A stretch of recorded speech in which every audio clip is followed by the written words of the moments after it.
sama kakak, Kak Keisha. Apa kabarnya nih adik-adik? Puji Tuhan, luar biasa. Apakah kalian udah siap untuk beribadah? Jangan apa? Jangan makan, main, minum. Kita harus ikuti ibadah ini seperti kita beribadah di gereja ya adik-adik. Jangan lupa ajak siapa? Ajak mama, papa, kakak, adik, siapapun yang ada di sana untuk beribadah. Tema minggu ini adalah dipilih untuk menjadi imam di bangsanya. Siapa ya Samuel itu? Bible fact, Samuel adalah orang yang dipilih untuk Tuhan dari kelahiran yang ajaib sampai kematiannya. Dia melayani di beberapa posisi penting selama hidupnya, mendapatkan nikmat Tuhan karena dia tahu bagaimana caranya untuk taat. Kisah Samuel dalam Alkitab bermula dari wanita yang mandul yang bernama Hana yang berdoa kepada Allah untuk seorang anak. Lalu Alkitab mengatakan Tuhan mengingatnya dan dia menjadi hamil. Dia menamai bayi itu bayi Samuel yang berarti Tuhan mendengarnya. Ketika anak itu disapi, Hana menyerahkan kepada Tuhan di Silo dalam perawatan Eli imam besar. Mau tahu lebih banyak tentang kisah Samuel? Makanya kalian harus ikuti ibadah ini dari awal sampai akhir dengan sungguh-sungguh agar kita semua dapat berkat dan pengurapan baru dari Tuhan Yesus. Ayo semuanya bangkit berdiri dan siapkan hati dan pikiran kita untuk Tuhan Yesus. Sebelumnya, kakak mau ajak kalian untuk berdoa ya, adik-adik. Mari kita bersatu dalam doa. Tuhan Yesus, terima kasih Tuhan kalau kami masih boleh beribadah secara online ini ya Bapa.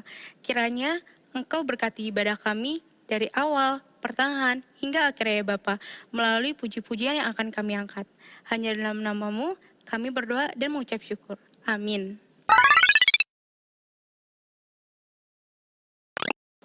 Shalom adik-adik, apa kabarnya nih hari ini? Semoga semuanya dalam keadaan sehat ya. Nah adik-adik, kita sudah memuji dan menyembah Tuhan. Sekarang waktunya kita untuk mendengarkan firman Tuhan. Yuk kita siapin Alkitabnya, buku catatannya, dan alat tulisnya. Sudah? Oke, tema kita kali ini yaitu dipilih untuk menjadi imam bangsanya. Kita akan belajar dari kisah Samuel yang terdapat dalam 1 Samuel pasal 1 sampai 3. Suatu ketika di kota Ramah hiduplah sepasang suami istri yang bernama Bapak Elkana dan Ibu Hana. Mereka sudah lama menikah adik-adik, namun belum juga dikaruniai satu orang anak pun. Karena hal ini banyak tetangga sekitar atau orang-orang sekitar yang menyakiti hati Ibu Hana adik-adik, sehingga membuat Ibu Hana sangat sedih. Dan adik-adik, pada zaman itu setiap setahun sekali mereka pergi ke bait Allah yang ada di Silo untuk mempersembahkan korban bakaran adik-adik. Dan pada saat itu mereka pergi adik-adik ke Silo. Dan kalian tahu apa yang dilakukan Ibu Hana? Iya adik-adik, dia berdoa kepada Tuhan adik-adik. Dengan menangis dia menyampaikan isi hatinya kepada Tuhan. Kakak bacain buat kalian ya di 1 Samuel 1 ayat yang ke-10 sampai 11. Dan dengan pedih hati ia berdoa kepada Tuhan sambil menangis terseduh-seduh. Kemudian bernazarlah ia, katanya, Tuhan semesta alam, jika sungguh-sungguh engkau memperhatikan sengsara hamba-Mu ini dan mengingat kepadaku dan tidak melupakan hamba-Mu ini, tetapi memberikan kepada hamba-Mu ini seorang anak laki-laki, maka aku akan memberikan dia kepada Tuhan untuk seumur hidupnya. Dan pisau cukur tidak akan menyentuh kepalanya. Dan sambil Ibu Hana berdoa dan menangis adik-adik, ternyata Ibu Hana sedang diamati oleh Imam Eli. Karena Ibu Hana berdoanya tidak mengeluarkan sepatah kata pun, Imam Eli mengira bahwa Ibu Hana sedang mabuk adik-adik. Dan berkatalah Imam Eli di pasal yang ke-1 Samuel 1 ayat yang ke-14. Lalu kata Eli kepadanya, berapa lama lagi engkau berlaku sebagai orang pemabuk? Lepaskanlah dirimu daripada mabukmu. Tetapi Hana menjawab, bukan tuanku, aku seorang perempuan yang sangat bersusah hati. Anggur ataupun minuman yang memabukkan tidak kuminum, melainkan aku mencurahkan isi hatiku di hadapan Tuhan. Janganlah anggap hamba-Mu ini seorang perempuan dursila, sebab karena besarnya cemas dan sakit hati, aku berbicara demikian lama. Jadi adik-adik, Ibu Hana menjelaskan kepada Imam Eli bahwa Ibu Hana sedang tidak mabuk adik-adik, melainkan sedang cerita kepada Tuhan. Siapa yang di sini suka cerita sama Tuhan adik-adik? Iya, kita bisa cerita lewat berdoa adik-adik. Dan setelah itu Imam Eli menjawab. Jawab Eli, pergilah dengan selamat, dan Allah Israel akan memberikan kepadamu apa yang engkau minta daripadanya. Sesudah itu berkatalah perempuan itu, biarlah hambamu ini mendapat belas kasihan daripadamu. Lalu keluarlah perempuan itu dan ia mau makan dan mukanya tidak muram lagi adik-adik. Dan setelah mereka melakukan persembahan adik-adik, mereka pulang adik-adik ke tempat mereka semula, yaitu di Rama. Dan kalian tahu adik-adik, mukjizat terjadi. Setahun setelah hal itu, ternyata Ibu Hana mengandung adik-adik dan melahirkan seorang anak laki-laki yang bernama Samuel. Sebab katanya, aku telah memintanya daripada Tuhan. Nah adik-adik, apakah Ibu Hana ingat akan nazarnya atau janjinya kepada Tuhan? Iya adik-adik, Ibu Hana tetap mengingat hal itu adik-adik. Sampai Samuel sudah cukup umurnya dan siap untuk disapi, Samuel diserahkan kepada Imam Eli adik-adik. Dia tinggal bersama dengan Imam Eli untuk membantu Imam Eli adik-adik. Di sana Samuel bukan makan tidur ya adik-adik, tetapi dia membantu Imam Eli melakukan banyak hal. Sampai suatu ketika Samuel sedang tidur, ada suara yang memanggil Samuel adik-adik. Suaranya seperti ini, Samuel, Samuel. Dan setelah itu Samuel bangun dan menjawab, ya Bapak, karena Samuel pikir yang memanggil itu adalah Imam Eli. Ternyata setelah sampai ke kamar Imam Eli menjawab, aku tidak memanggilmu, pergilah kembali tidur. Akhirnya hal itu sampai ketiga kali adik-adik. Dan pada saat yang ketiga kalinya, Samuel kembali menjawab, ya Bapak, dan kembali menemui Imam Eli. Dan Imam Eli baru menyadari adik-adik bahwa ternyata yang memanggil Samuel itu adalah Tuhan adik-adik.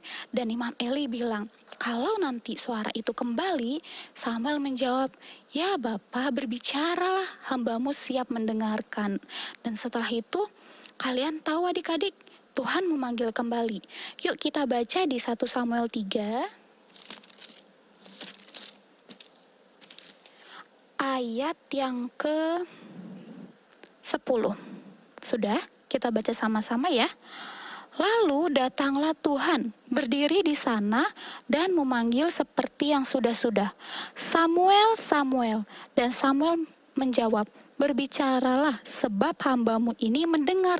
Dan ketika itu adik-adik, Tuhan menyampaikan isi hatinya kepada Samuel adik-adik mengenai bangsa Israel dan juga anak-anak Imam Eli adik-adik.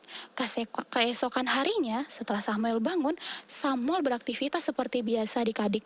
Dan ternyata Imam Eli bertanya kepada Samuel apa yang dikatakan oleh Tuhan kepada Samuel adik-adik. Nah adik-adik, kira-kira menurut kalian apakah Samuel akan menjawab dengan jujur? Ataukah Samuel tidak akan menjawab? Iya adik-adik, Samuel menjawab seperti yang disampaikan oleh Tuhan, bahwa Tuhan akan membuat sesuatu bagi bangsa Israel, dan Tuhan juga mau menghukum anak-anak Imam Eli adik-adik. Dan setelah itu adik-adik, Samuel bertambah besar adik-adik. Dia semakin mencintai Tuhan, dan dia juga melayani Tuhan dengan sepenuh hati. Dan dia juga menjadi pemimpin Israel yang berani dan saleh. Nah adik-adik, melalui firman Tuhan hari ini, kita diingatkan bahwa Tuhan bisa memakai siapa aja adik-adik. Tuhan bisa memakai orang tua kita, Tuhan bisa memakai tante atau om, Tuhan juga bisa memakai kakek atau nenek, dan pastinya Tuhan juga bisa memakai kita. Walaupun kita anak-anak, percayalah adik-adik, Tuhan bisa memakai kita dan kita bisa menjadi saksinya Tuhan. Dengan cara apa? Banyak hal adik-adik, kita bisa dengan menunjukkan kasih kita bisa menunjukkan tindakan yang benar dan berkata yang baik. Nah adik-adik, itu firman Tuhan hari ini ya. Sekarang kita tutup Alkitabnya, kita lipat tangannya, tutup matanya dan kita akan berdoa. Kakak akan berdoa. Tuhan Yesus yang baik, Terima kasih untuk hari ini. Kau sangat baik bagi kami. Tuhan, jadikan kami anak-Mu yang dengar-dengaran akan firman-Mu. Terima kasih Tuhan Yesus, pakailah kami ya Tuhan, hanya di dalam nama Tuhan Yesus kami berdoa. Haleluya, amin.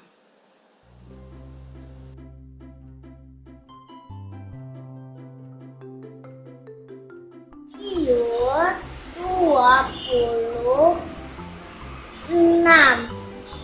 ayat 41.